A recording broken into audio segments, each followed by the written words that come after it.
Back to Entrance and Beyond. This is day 6 of my DSA series. Today I will be covering question number 219, that is contains duplicates 2. So let's dive right in. So the question states, given an integer array nums and an integer k, return true if there are two distinct indices I and j in the array such that nums of I is equal to nums of j, and absolute value of I minus j is less than or equal to k. That is what the question states. Let's look at some of the test cases so that you get more clarity about the question. So the first test case is nums is equal to 1, 2, 3, 1, k is equal to 3. So the output over here is true.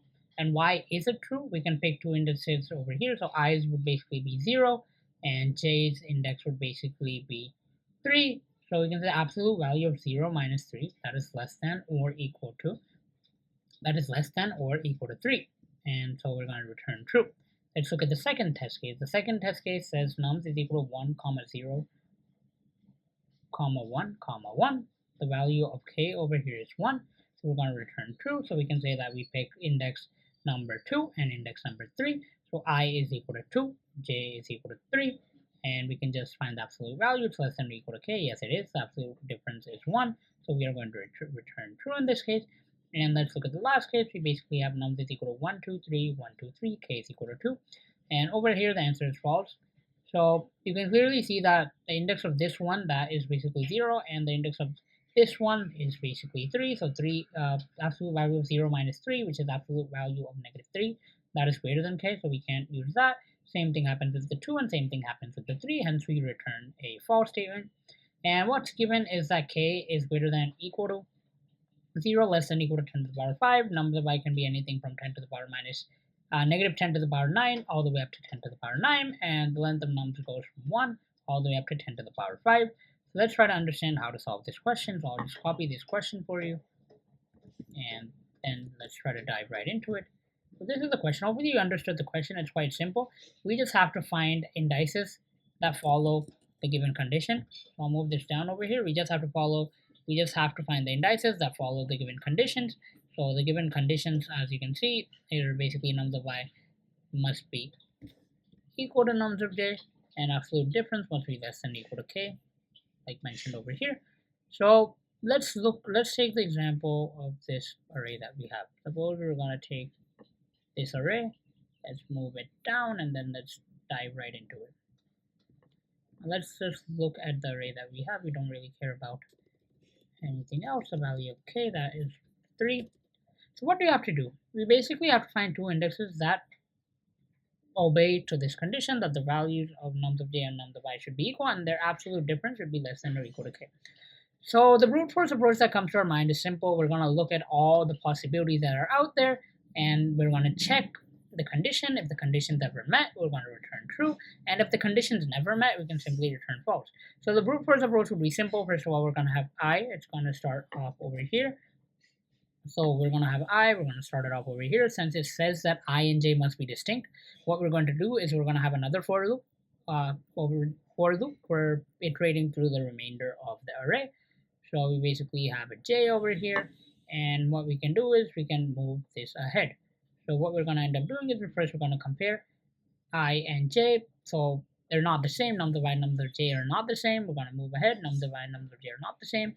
Now over here, nums of I and nums of j are the same. So we check that difference between absolute value. So 0 minus 3, absolute value of that is 3, which is less than or equal to k. So we can return true. And suppose we didn't return true, or suppose the condition wasn't met, then what we would do is we would move I ahead, and then j would start over here, go over here, then move I ahead again. J would start over here, then there's no more use of incrementing I. We just stop because we've looked at all the different possibilities, and we get our required answer. So that is the first approach, and I'll show the code for that.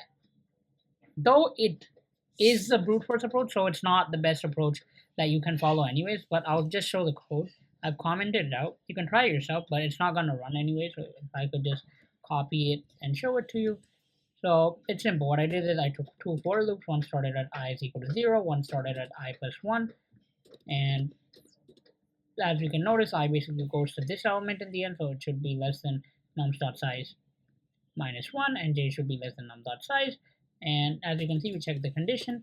So So we can do j minus I because we know the absolute value j minus I is always going to be positive because we're assuming that j is always ahead of I. So we don't have to check, like we don't have to calculate the absolute value and all of that. Hopefully that did make some sense. And if the condition is met, we return true, and if it's not, what would happen is we can just come towards the end. We're going to end up returning false. The only problem is this takes n squared time because we're literally traversing the entire array. So it would be n squared, right? So I would go towards the end, and then j would also move that max in the worst case n places. So approximately the time complexity is n squared, and as you can see, time limit gets exceeded. So this was a brute force approach, so that is fine. So now let's look at some other approaches. What other data structure can be used now? Take a minute, pause, and try to think about what other data structure could be used where we know it only contains unique elements, or if there is some data structure where we can find out whether an element has appeared before or not.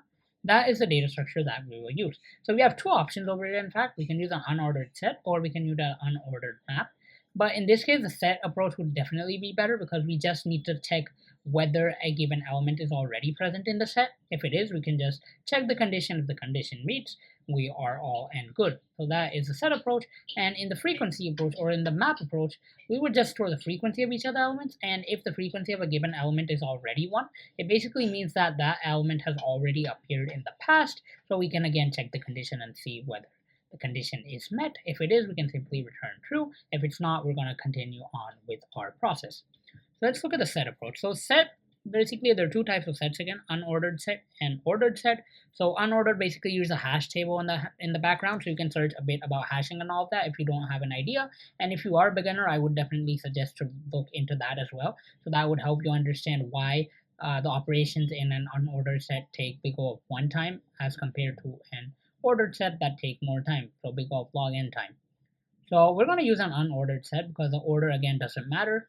So what we're going to do is we're basically gonna go through our array, and if the size, we know one thing, right? K is equal to 3, right? K is equal to 3. So we can say that at max we can only consider a window of size 3. So we can say that at max we must look at this window. If a condition is met in this window, well and good.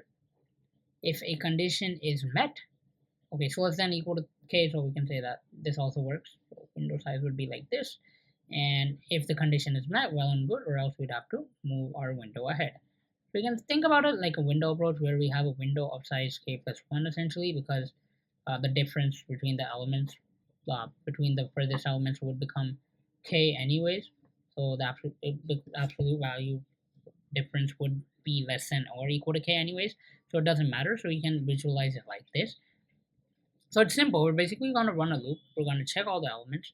We check the first element. We're going to use the count method. The count method basically gives the count of a given value in a set.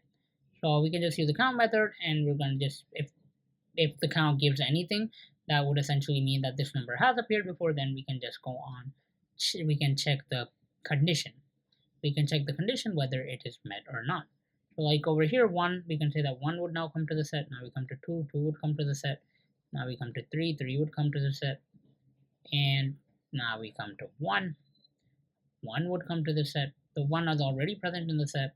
We can find the difference, and we know the difference is basically less than or equal to k, so we can simply return. So this is all that you essentially have to do.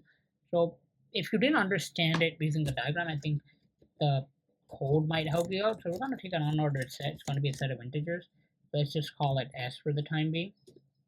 What we're going to do is now we are going to traverse through nums. So I is equal to 0, I is less than nums dot size. Then we are going to do I plus plus. And after that, first we're going to check if s dot count nums of I. This basically tells if we actually get some sort of count, that means the number has appeared before. We can return true.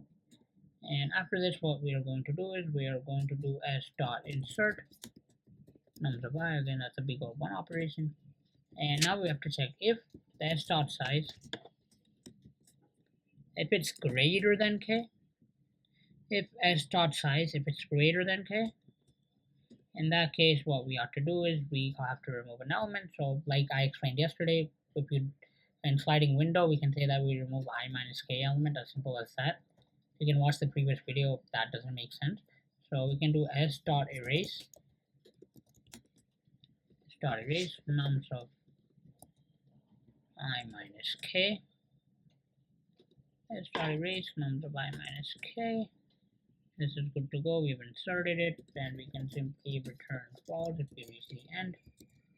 And this should work perfectly fine for us. If the size is greater than k, then we'll have to remove an element. If it's not, we don't really care. And as you can see, we get the solution. So hopefully this did make some sense. Maybe run the code again or try yourself so that it would make a lot more sense. So why did we do this? Not simple. We can insert till the size of our set till it's equal to 3, correct? So like in this case, we can insert till it's equal to 3. So size of set becomes 3. So what we have if it's greater than 3. So currently the size of set is 3. Now we can add this. That means we can add this element. And it's pretty clear to you, right? I explained like if we have 4 elements, the difference would be k, correct?